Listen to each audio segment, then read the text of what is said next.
Okay, in this video we're just going to do some refreshing, some recapping of what we've been looking at over the last week and a half.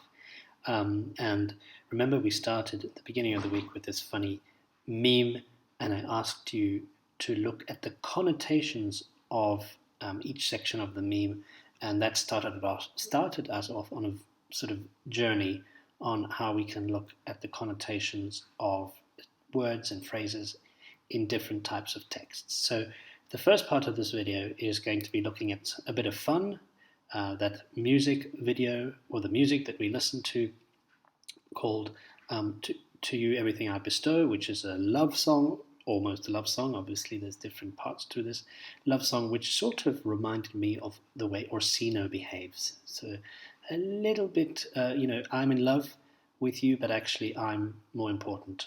You get that sort of vibe. So that's what we're going to be looking at, bit of fun, and then we're also going to be looking at some more prose text. And remember, prose text is text that's not supposed to be poetic, it's not supposed to be Shakespearean, it's supposed to just be the way we would write a book. So we're going to be looking at that later, because you'll have to do some studies of prose texts in the IGCSE exam, in the language exam at least. Okay, so let's just refresh our memories about this song.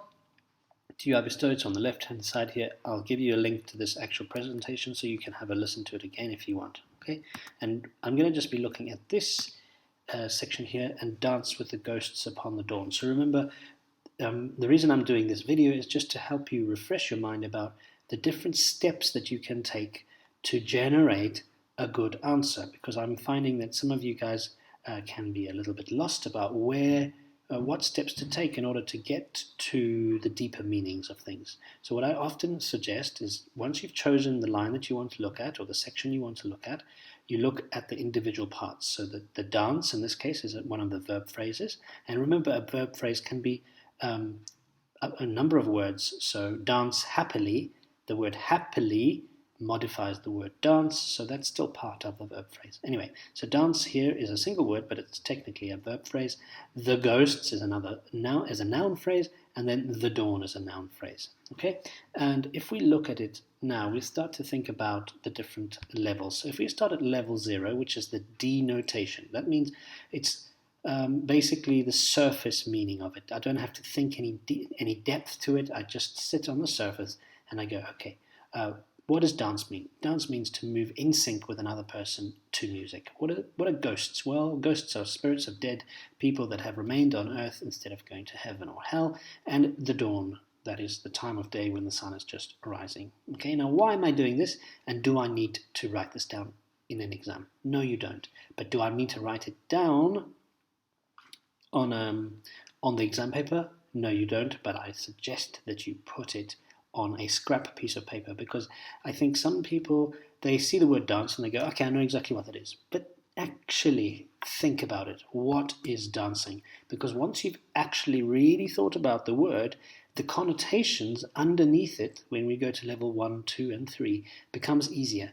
So I do not expect you to write these things down in an exam question. If they, for example, asked you to look at a line from a poem or a line from a piece of prose, but please take advantage of the scrap paper that you get in a test or an exam, and write down, what is dance exactly, what are ghosts exactly, and what is the dawn. Anyway, so that's your denotation done. Now we can start thinking about individually what the connotations are. Okay, and we can use words like associated with, reminiscent of, has connotations of. Okay, when we go to level 1. So what I would suggest you do for level 1 is only look at the individual parts. Only later in level 2 will we combine them all together so that they make sense together. So let's just look at dance by itself. Dance has the association with unity and harmony, working together to create something beautiful, right? A good dance is beautiful, and it has positive connotations. Ghosts, on the other hand, they have negative connotations, right? And they're associated with the supernatural, mystery, the unexplained, and they're reminiscent of death and finality. So reminiscent, remember, that means it reminds me personally of death and finality. Some people might have different interpretations of what a ghost means to them, But this word reminiscent allows me to say, look, to me, that's what it reminds me of. Okay, and then the dawn. It's associated with new beginnings, a new dawn. That's a common phrase. In fact, a new dawn in our relationship means a new start in our relationship after a time of difficulty, for example. So starting or new beginnings, a chance to start again. And look at this. The sun comes out in the dawn. So the cold of the night and the dark of the night is taken away by this warmth and the light from the sun. Okay, and of course then it has positive connotations because it's bringing light and bringing warmth to a new day and a chance to start afresh. So now what we do is we combine these things together in level 2. So see these steps. We've started with level 0 and we've looked at the actual meanings if we looked them up in a dictionary and took into account the context, of course, that's important. And then level 2 we've looked at individually what the connotations are for each of them, but now level 3 we're combining all these things together. So this suggests, and look, by the way, I'm not saying this is absolutely correct, this is my interpretation. You might see something differently. That's the joy of the non-STEM subjects, not science, technology, engineering and mathematics. In the arts and the humanities, we can interpret things and look at the grey area. So this is the same thing. We've got this grey area where I'm coming up with my own ideas. Okay, so in the green box we say, it suggests that perhaps the songwriter and his lover could be in a beautiful harmony with the dead because they're dancing with the ghosts. Okay, now I haven't focused on this word yet, but it's important to look out for these prepositions. So they're dancing with the dead, which suggests that the dead and the lover are in harmony. And this would start a new, better chapter in their lives after a difficult time. Okay? And then let's go down to level 3. So this is even deeper. What does it mean to be in harmony with the dead? Beautiful harmony with the dead. And this would start a new chapter in their lives after a difficult time. So this is my interpretation, and it might be wrong, but there's no such thing as wrong and right. It might be different, let's say, to what you have. So I thought this alludes to the idea of a suicide pact. Now, if I zoom in here, you can see what a suicide pact is. This is where people agree to commit suicide at the same time. This is exactly what happens between Romeo and Juliet, where the song features in the Lerman film version, which was released in 1996. Okay, so I'm allowing myself to be influenced by the fact that this song appears in Romeo and Juliet, and I know what happens in Romeo and Juliet because I know this play well. So that's what comes to my mind. But if you don't know this, you might come up with something different. And I'm going to talk about one of my students who came up with something different, and I thought it was very good. So anyway, let's carry on to this. So the idea of a suicide pact, the songwriter's belief possibly being that in the next life, as in heaven or hell, doesn't matter. I mean, perhaps he finds the current life he's in more like hell than anything he can imagine. So in his idea, the next life, things will be better for both of them. This suggests that the songwriter is not very healthy mentally, and that the love he has for this girl is causing him to suffer so much that he's considering ending his life and encouraging her to do the same in order to join him in the next, less traumatic life.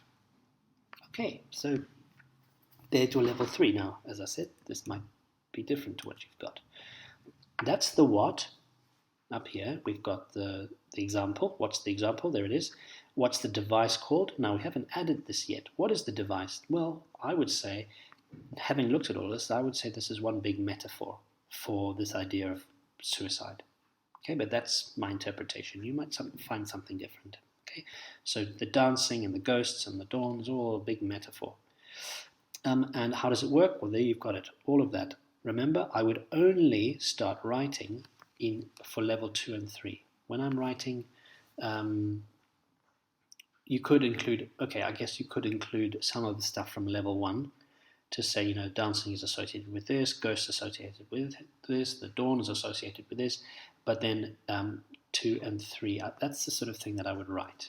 I would not write anything for level 0 because that's just for your personal, let's say, working. If you were doing mathematics, the teacher would say, please show your working. That means please show how you came to that conclusion.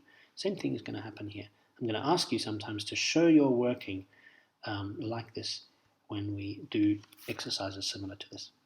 Now the final thing is why. Why does the writer use this device? And when we use the word why, we have specific verbs that are very useful. So let's have a look at them. So most people, when they get to the why section, they like to use the word shows. Okay, the problem is shows is a very general word and it doesn't really give us much information. The writer uses this language to show. No. Okay, so all of these other words are very nice to use. So it builds, bolsters, defends. These are all. It builds on the idea, or adds to the idea that. Right. These ones here clarifies and reveals, makes it clearer, makes it from the word veil. Something that a woman wears before she gets married on the aisle at the front of the church. She lifts the veil and shows something. So reveals and clarifies are together. Contrasts, this will happen sometimes where you say that the writer chooses this language to contrast with the other language.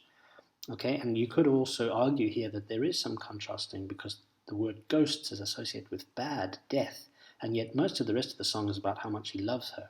Okay, so we could even use this word actually, but we won't in this case. Develops and expands on the idea. Okay, similar to this, it builds upon, it develops and expands on. Introduces, this is something that if there's a piece of language that comes at the beginning of a text and it's the new idea to this, then I would say it introduces the idea of something because I'm going to see it later on. I'm going to see this idea coming up later.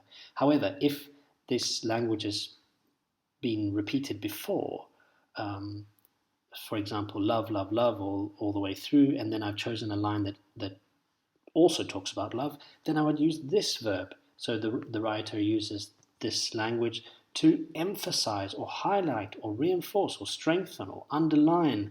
Even these actually, you could say they should be together. It builds on and bolsters the idea that love is important for the writer, or love is important for the songwriter or the narrator or this character, whatever it is that you're talking about. Okay, you might want to talk about reduces. This is where you might talk about understatement, which is one of the literary devices that makes something less powerful. You might use the word reduces. And then promotes and persuades, so changes people's opinions, and then raises the question of. So we'd be looking at when an idea is introduced, and if it's a rhetorical question, perhaps it is in a way raising the question. Okay, but let's have a look at how we can use those verbs in this sentence. So over here, we've decided it's metaphorical, because it's not literally a dance and it's not literally ghosts. Okay, I'm zooming in a little bit here. So the songwriter uses the metaphors in this line to reinforce the idea that the speaker in this song is suffering badly from the effects of unrequited love. Okay, so all of the stuff here basically just reinforces this idea that he's not very happy, and this is not the only time we see that. If you come back, this suggests that he's suffering, right? There's quite a lot. Kiss me till I'm dead. We see these words like dead. My hope is that this love, this relationship is not destroyed. So all of these words, bruised, broken, all of these words pop out. Bone, associated with death. These words pop out all the way around here to suggest that he's not particularly happy, this guy. Okay? And he's suffering. Now, another idea that somebody came up with was the ghosts were actually the ancestors of him, and that they were dancing with the ghosts, dancing with his ancestors, and the ancestors were basically approving of this love. So that what's interesting in Romeo and Juliet is that if you know the story, you'll realize that the families do not approve of their love. The families that are living do not approve of their love because one family hates the other family.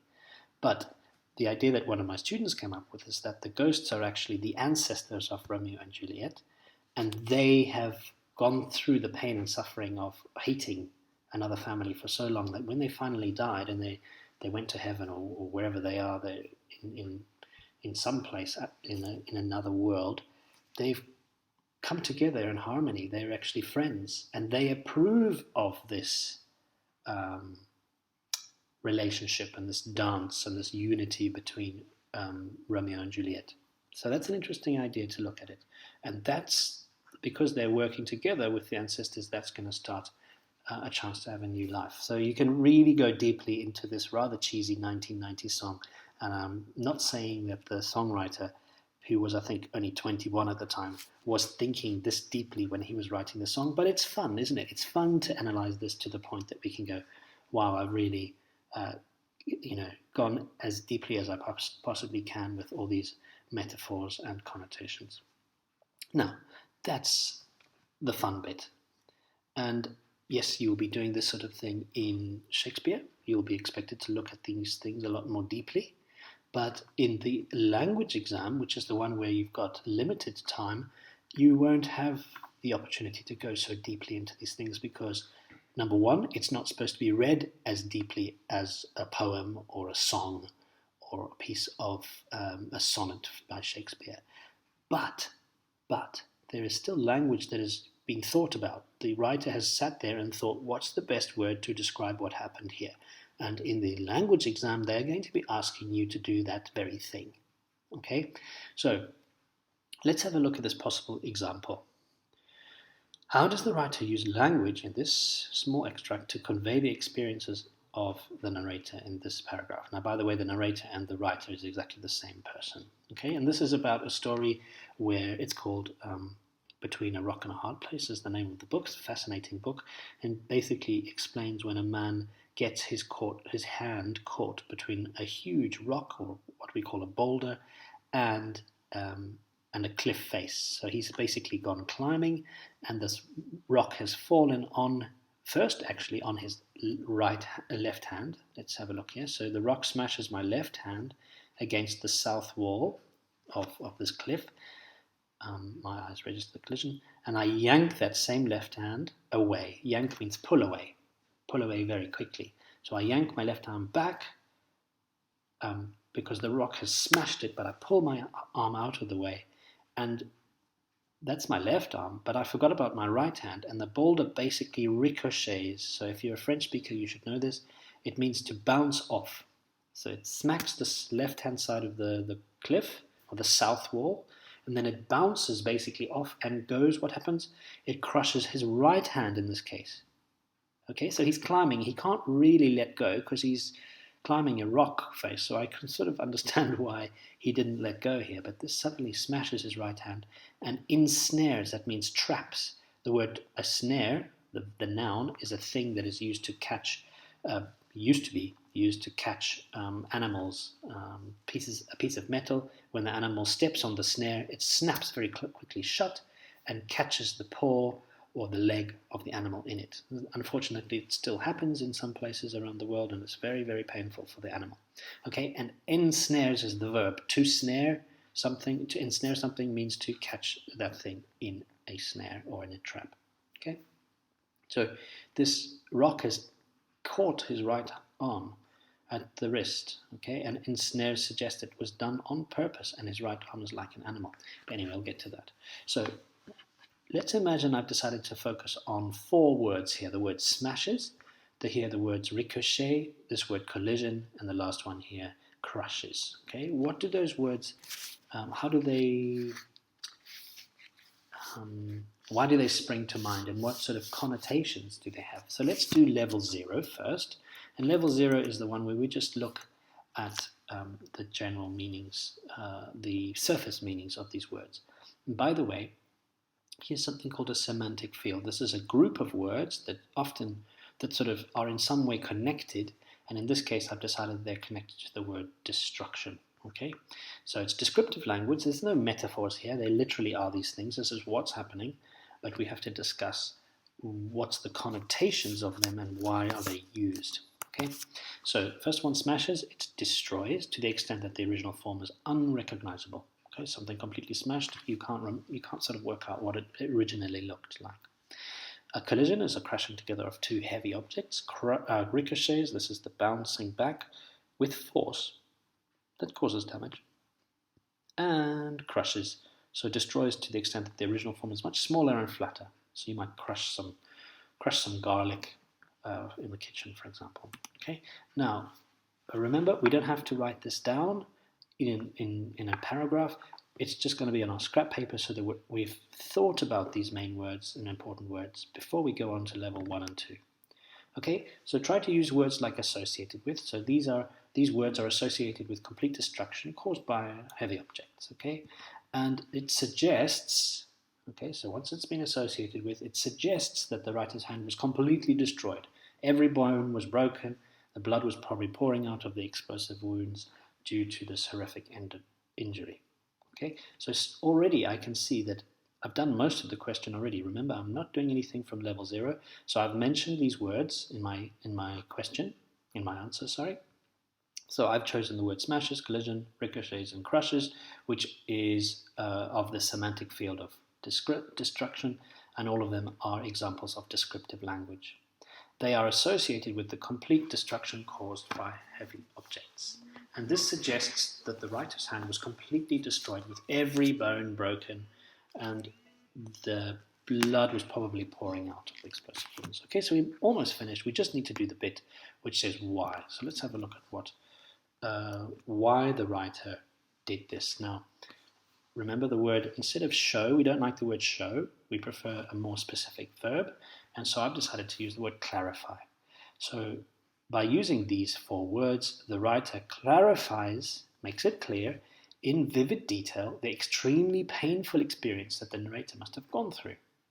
Okay, because the question asks how does the language use to convey the experiences? And there's the word experience, there's the word experience. So it clarifies in vivid detail.